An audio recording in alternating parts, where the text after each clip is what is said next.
Hey guys, this is Nick from Beer and Bat Reps, and I'm finally back. I've been raising my newborn baby for the last 5 months. He's down for a nap right now, so I can finally make a video. So, in the meantime, in the background, I've been making a new army, and basically the fluff of it is that it's Ragnar's personal retinue, his personal bodyguard, and in that I'll have 18 Bladeguard veterans. So, Ragnar with 18 Bladeguard vets. So I wanted to do a deep dive into these guys, really talk about how they work, talk about their lore, or lack of really, and kind of create our own lore for it. Because the internet is so bare on Bladeguard vet fluff and lore, we kind of have to make our own. Let's get into this and really deep dive into all the strats we can use, how many points they cost, power level, how good they are in the field, different ways you can field them, strategy, tactics, all of it. I know it's been a long time, guys. This channel's been kind of sitting there for about 5 months because my baby's 5 months old. So I've been very, very busy. But thank you for sticking with us, and I hope you enjoy it. Bladeguard veterans are inexorable warriors, advancing relentlessly with blades held high, the very image of noble knights of myth. Members of their chapter's elite First Company veterans, each of these vastly experienced Space Marines has fought to preserve the Imperium across uncounted worlds. Bladeguard veterans go into battle clad in richly ornamented armor, covered with seals of purity and adorned with victory icons and heraldic items. Their imposing storm shields are the work of entire generations of chapter serfs, and the powerful force field generators they house are said to protect the soul of the wearer as well as their flesh.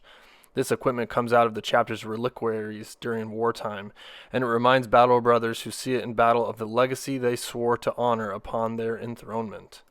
Believe it or not, guys, that's the only lore and background fluff I could find on the internet.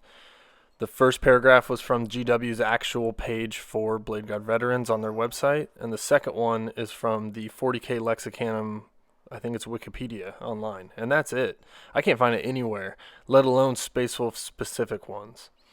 So in my head, in the lore, they're just Wolfguard. They're Wolfguard veterans with better armor and have gone through the Primaris, transformation.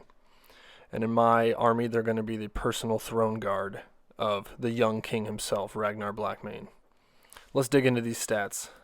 Okay, so these guys are 210 points for a squad of 6 or 105 points for a squad of 3. 10 power level for the full squad of 6. So that means for a mere 630 points out of your 2,000 point list, you can bring all 18 Bladeguard veterans, which immediately was what I set out to do. So I got the models. I'm getting some non-GW bits for the shield and the weapons and the helmets, and I'm going to make epic Throne Guard vets for Ragnar. Alright, so the stat line is movement 6, weapon skill 3+, ballistic skill 3+, strength 4, toughness 4, wounds 3, attacks 3, leadership 8 or 9 for the sergeant, and save 3+. They have a master-crafted power sword and the all-important storm shield, which gives them +1 to their armor save and a 4+ invulnerable save. They also carry frag grenades, crack grenades, and the heavy bolt pistol, which is an 18-inch range pistol, strength 4, AP 1, damage 1. So the master-crafted power sword is melee, obviously, strength +1, so strength 5, AP -3, and damage 2. Now, one of the main weaknesses of this unit is that they're a combat-oriented unit that hits on a 3+. But, luckily for us, we are the Sons of Russ, and we get +1 to hit. So our Bladeguard just hit at 2+. All the time. Oh, it's good being a Space Wolf. So a full squad of 6, as I run them, will be 4 attacks per model in the first round of combat for being a Space Marine. And there's 6 of them. +1 for the Veteran Sergeant. So we're looking at 25 attacks that hit on 2s at strength 5, AP -3, damage flat 2. It's pretty gross, guys. You can get them rerolls pretty easily because they are core keyword.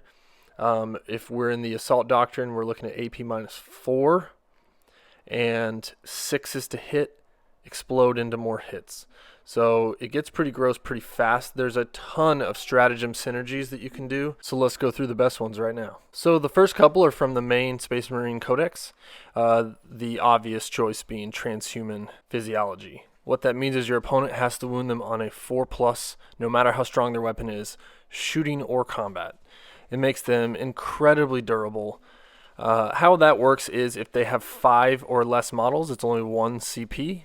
If they have over 5, it's 2 CP. So that kind of tells you a lot of people choose units of 5 because that's the sweet spot, because it keeps the stratagems nice and cheap. I run units of 6 just because I'm greedy and I want to bring as many as humanly possible. So I don't mind spending 2 at the beginning. I got plenty of CP in this battalion. So I run full squads of 6. So for 2 CP, that incoming firepower suddenly is only half as effective. And then we have 4+ invulnerable saves on top of it and 2-up armor. So it really starts making the opponent have a real headache and having to pick and choose who they target. The next generic Space Marine one is called Gene Rot Might. It's only for Primaris infantry. Use it in the fight phase, and when the unit is selected to fight, unmodified 6s to hit automatically wound. Obviously, with a lot of attacks, this is helpful against any type of opponent, but really against high toughness vehicles and Imperial Knights, Chaos Knights, things like that, you're really going to want those auto wounds so you never even have to roll to wound.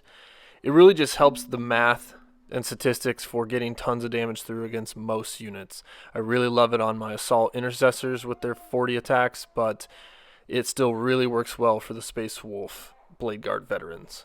And now we get to the Space Wolf specific stratagems, and they are awesome. The first one is Savage Strike.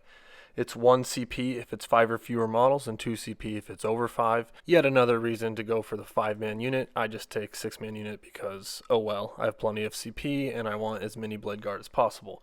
So Savage Strike is, in your fight phase, you use the stratagem when you're selected to fight if the unit made a charge this turn. Then until the fight is resolved, each time a model in that unit makes a melee attack, add 1 to the attack's wound roll.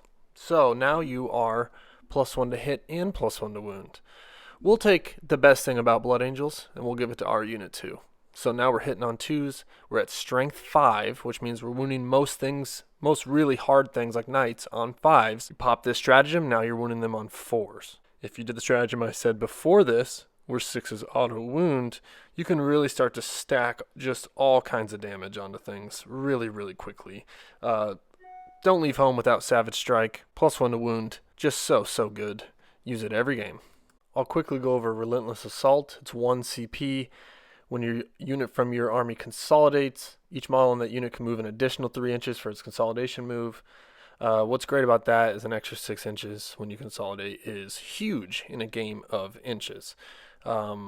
These guys really just love to tie up units, so if you can finish off a unit and then jump 6 inches and grab another unit, even better. The reason I don't use this as often is because Ragnar Blackmane himself hands this rule out like candy. So you won't really need to use this if you're using Ragnar. Now, if you're not going to use Ragnar, yes, it's really, really good. It's called Relentless Assault. Another movement shenanigan stratagem to go along with that is Countercharge. It's 1 CP or 0 CP if you're a character. But for these guys, it'll be 1 CP, and it gives you Heroic Intervention. Until the end of the phase, that unit is eligible to perform a Heroic Intervention if it is within 6 inches of an enemy unit. So it gives them a 6-inch Heroic Intervention. They already have a 3-inch for being Space Wolves, but now they get 6 inches. So you can't even come near these guys. They basically protect other units, so if you have a unit that you don't want to die, get charged by an enemy, boom, 1 CP, 6-inch Heroic Intervention, there you go. Guess what? You're fighting us now too. Another strat that is good for them but better for other units is Keen Senses. It's 1 CP, and you can basically ignore any modifiers with your ballistic skill or weapon skill. It also helps for charging through force because you can ignore the modifiers to the charge roll. So there aren't too many -1 to hit in combat. Main thing I can think of is they've hinted at the new Harlequin rules. They'll be -1 to hit in combat. Slanesh has a lot of ways to be -1 to hit in combat. Keepers of Secrets just come with it. So if you find yourself fighting a Keeper of Secrets, 1 CP, boom, ignore that modifier and still hit on 2s. It's really nice. Like I said, works better for things like Eradicators coming off the reserves or Thunder Hammers. You pop that and you're still hitting on 2s with your Space Wolves. It's pretty nice. But still pretty useful if you find yourself up against a Keeper of Secrets. Keen Senses for 1 CP. Bestial Nature is 1 CP strat that puts a unit in the command phase into the Assault Doctrine. You want this. You're going to use it every single time you have a unit that can go into combat and it's not turn 3 yet. So basically, if you're lucky enough to get in combat turn 1, you're going to want it. If you for sure can get in there turn 2, you're going to want it because it's exploding 6s and an extra AP. So now they're AP 4 with those swords, and 6s to hit are an additional hit. If you pop that strat I told you about earlier, Gene Rot Might, 6s to hit generate an additional hit and an additional wound. That additional hit does not auto wound as well, but it's still, you're just fishing for 6s at that point. You want to hit them with rerolls if you can from a captain, and just go to town looking for 6s. It's like gambling. It's fun. Go for 6s, people. Pop the stratagems. Let's have some fun. So now I'm going to talk about some other ways you can buff these guys to get the most out of them. I'm sure a lot of you Space Wolf players already know about the Wolfenstone. Basically, once per game, you can hit a unit of Bladeguard with it, and they'll get Savage Fury on an unmodified 5+ for that attack. So every roll of a 5 or 6 generates another hit. Just stacking more and more buffs to get the most out of these awesome units. So another thing you could do would be the Instincts Awoken spell from the Tempestus discipline. Basically, you target a unit and it's putting it in the Assault Doctrine, so that you could have one unit of 6 in the Assault Doctrine from the stratagem and another one from the spell. It's pretty mean. If they're already in it, then 6s improve the armor penetration, whatever. You're already like AP 4 at that point. Another one you could do is Storm Caller, and that's a 6-inch aura of light cover.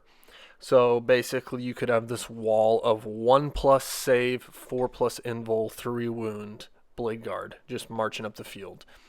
Now, if you've been playing recently, you know that there's tons of terrain, tons of line of sight blocking buildings. It is a good time to be a Space Wolf. You can hide all the way up the board. If you feel like your opponent is drawing a beat on you, you're going to pop that spell. And then what's nice is that if you can complete any of those spells for 2 CP, you can do Cloaked by the Storm, and it becomes a 6-inch bubble also from the Psyker of -1 to hit from shooting attacks that target anyone in that 6 inches. So now they have a 1+ save, 4+ invul, -1 to hit. You can pop Transhuman. We're talking about Dark Angel level defense. Lot of different ways you can buff them, guys. You'll want to hit them with a Lieutenant bubble and a Captain bubble. You could do a Chapter Master bubble, but you're already hitting on 2s. If someone has like crazy minuses to hit, you can just pop the Keen Senses strat to make sure you're still hitting on 2s, rerolling 1s. The efficiency is through the roof with these guys with all the exploding hits, auto wounding on 6s strat. You can really stack the cards against your opponent to where these guys just hit and wound with almost all their attacks. It's really good, and as you can see from the picture on the screen, you can really make this unit your own. They're beautiful models. Like I said, I have some non-GW 3D printed big chain swords for all of them because we're Space Wolves. Chain swords just look awesome. And then some round Viking shields with Ragnar's house symbol on there, because I know it's generic. I know Space Wolf players like to hate on the generic Ragnar house, but this is the young king we're talking about, and we're his royal guard. I also found some non-GW Bladeguard helmets that have crowns built into them. So surrounding Ragnar, who doesn't wear a helmet at all, are going to be his bodyguards that represent his throne. They're going to wear a crown for him. These models are going to look awesome. I can't wait to get them assembled and painted. I'm waiting for everything to come in the mail. So guys, tell me any strategies I missed, any stratagems I missed, because I'm learning too, and I'd love to know how to really get the most out of these guys. The current list I'm working on right now is 3 units of 6 Bladeguard, Ragnar, a Lieutenant with Mastercrafted Power Sword, a Judiciar just because he looks cool, and giving someone strike last is awesome. The Lieutenant has Armor of Rust, so that's 2 different guys that can make an opponent unit strike last. And then I'm bringing 4 full packs of 10 Assault Intercessors. So we're going choppy. I mean, just tons and tons of combat units all over the table, throwing out buckets of dice that hit on 2s. Now I know I need something anti-tank or anti-fly or something like that, so I have a full pack of 6 Eradicators coming off the board edge with the heavy Melta. So that's D6 plus 4 damage, and it's 12 shots. It's completely outrageous amount of damage. Now, since they're heavy, they're -1 to hit, but that's what that keen senses strat is for. So we can get into eradicators on a different video, but that's the list I'm working on right now, guys. It's going to be a lot of fun. There's so many incredibly powerful single shot guns coming out between the fire dragons for the new Eldar leak and the Tau rail guns on their hammerhead that it's a good time for a infantry heavy army. Have fun killing one model with your awesome, very expensive gun.